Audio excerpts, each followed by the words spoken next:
And now the time has come for our weekly political discussion with Catholic Vote Political Director Josh Mercer. How are you, Josh? Hey, great to be with you, Stephen. Well, I hear that in my beautiful home state of Wisconsin, there's been another example of a judicial nominee being basically questioned about gay marriage in Obergefell as a religious test for his acceptability in office. Isn't that right? That's right. Donald Trump has placed forward several different judicial nominees, and the pace at which the Republican Senate is appointing and confirming these judges to the federal bench is faster than ever before. And a lot of Catholic voters are excited about that, but liberal Democratic senators are throwing a hissy fit, especially if any of these nominees have any stench of a belief that marriage might be between a man and a woman.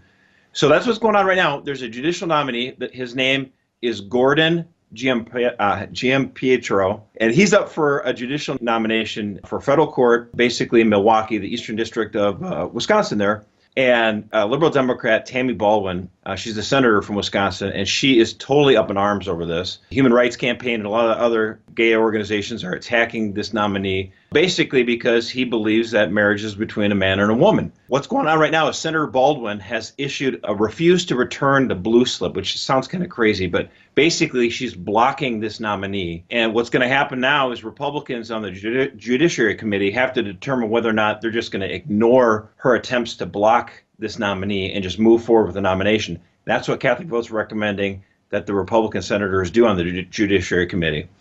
So It's, again, another political football. I mean, we're going to probably have hearings here pretty soon, and there could be some fireworks. I guess it paints a picture because right now the Republicans control the Senate, and so somebody like Gordon Giampietro has a fair hearing. He has a chance. Yeah. But if you go to other places, there's a case in Iowa where the Iowa Senate refused to confirm a woman to the Iowa Board of Medicine because she was making basically Catholic comments on Catholic World Report. Exactly. This has been happening. Here's the thing. I'm sick and tired of it because do you remember all of these pro-gay organizations like the Human Rights Campaign and all of these people, they pushed for Obergefell, and in the process, they smeared as paranoid nut jobs anyone who thought that Obergefell would spell trouble for Christians. They said it's no skin off your nose. There's no reason any reasonable person would oppose this other than bigotry. Of course it's not going to hurt you. You're just hateful.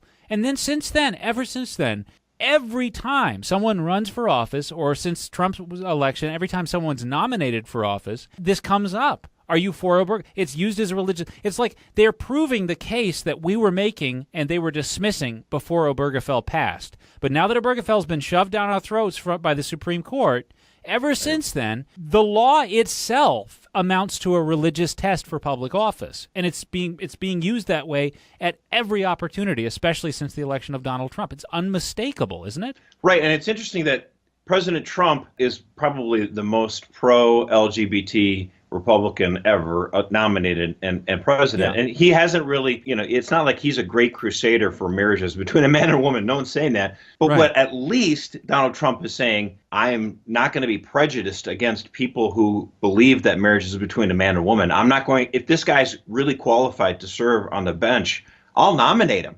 And this guy looks like he'd be great to serve on the federal bench there in Wisconsin. So here's my guy. I'd like to nominate him. He's not using it in any way to be discriminatory. But you're right. We had this national discussion on gay marriage. And, of course, we think the Supreme Court made the wrong decision. We think the American people, unfortunately, have bought into what we consider to be a lie. But they're not even being graceful winners. Anyone who was opposed to it is still called bigot. They're still accused of hatred.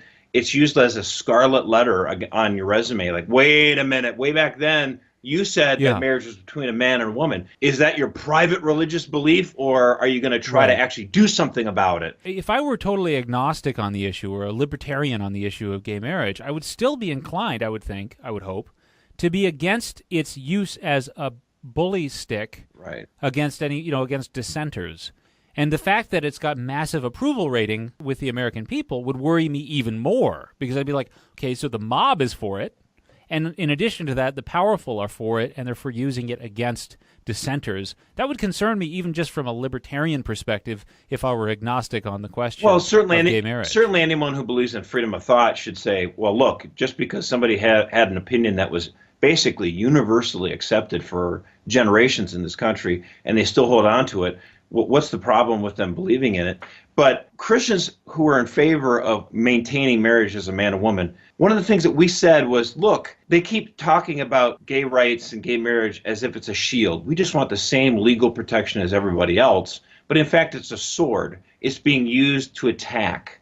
All right. Thank you, Josh. Now, the other thing that we want to mention is that Josh is the editor of The Loop, which you can find at CatholicVote.org/loop. It'll keep you in the loop on all of these things. It comes out every day. It helps you pray and act more knowledgeably on the issues of the day. So do keep in the loop by going to CatholicVote.org/loop and keeping up to date.